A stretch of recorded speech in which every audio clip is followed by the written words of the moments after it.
সাম্প্রতিক সময়ে এই প্রথমবার প্রশান্ত মহাসাগরে কেন এদের আনাগোনা? এই প্রথমবার চীনা জাহাজ প্রশান্ত মহাসাগরে, এটা কিসের ইঙ্গিত? কাকে চাপে ফেলতে এই কৌশল? বিভিন্ন প্রশ্ন এবার সামনে আসছে। এই আশঙ্কার কথা বছর আড়াই আগেই জানিয়েছিল আমেরিকা।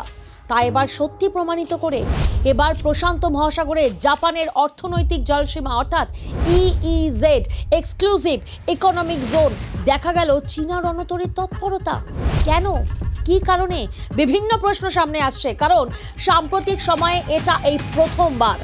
জাপানের প্রতিরক্ষা দপ্তর মঙ্গলবার জানিয়েছে সোমবার বিকেলে চীনা পিপলস লিবারেশন নেভির বিমানবাহী রণতরী সাংদাং এবং আরও চারটি যুদ্ধ জাহাজ প্রশান্ত মহাসাগরের ওকিনোটরি প্রবাল দ্বীপের কাছে জাপানের যেটা অর্থনৈতিক জলসীমা, সেই জলসীমার মধ্যে চলে এসেছে, যার মধ্যে একটি আবার ক্ষেপণাস্ত্র বিধ্বংসী যুদ্ধ জাহাজও রয়েছে। তাহলে কি হতে চলেছে?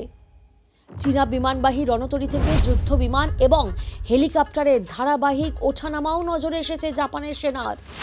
জাপান এবং তাইওয়ানের বিরুদ্ধে চীনা ফৌজ ক্রমশ আগ্রাসী হয়ে উঠবে বলে 2023 সালের গোড়ায় একটা রিপোর্ট জানিয়েছিল পেন্টাগন। আমরা জানি প্রশান্ত মহাসাগরীয় অঞ্চলে মিত্র দেশগুলিকে বেজিংয়ের নিশানা থেকে তখন রক্ষা করতে একটা ক্ষেপণাস্ত্র প্রাচীর গড়ার কথাও বলা হয়েছিল 2.5 বছর আগের ওই রিপোর্টে।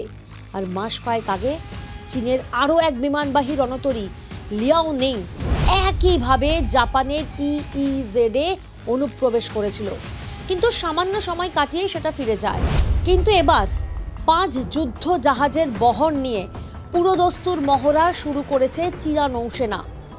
অন্যদিকে লিয়াওনিং নামে চীনা বিমানবাহী যুদ্ধ জাহাজটি রয়েছে জাপানের জলসীমার অদূরেই। মিনামিটোরিশিমা সেই নামে একটা প্রত্যন্ত দ্বীপ রয়েছে, আর সেই দ্বীপের কাছেই রয়েছে।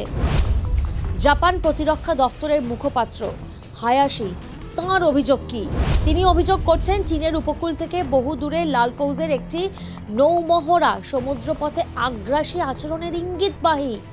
যদিও চীনা বিদেশ দফতরের মুখপাত্র লিন জিয়ান তিনি বলছেন আন্তর্জাতিক বিধি মেনেই এই নৌমহড়া হচ্ছে।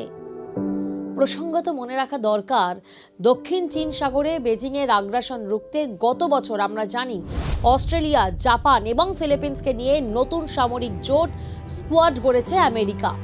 তাতে সামিল হওয়ার জন্য বার্তা দেওয়া হয়েছে ভারত এবং দক্ষিণ কোরিয়াকেও।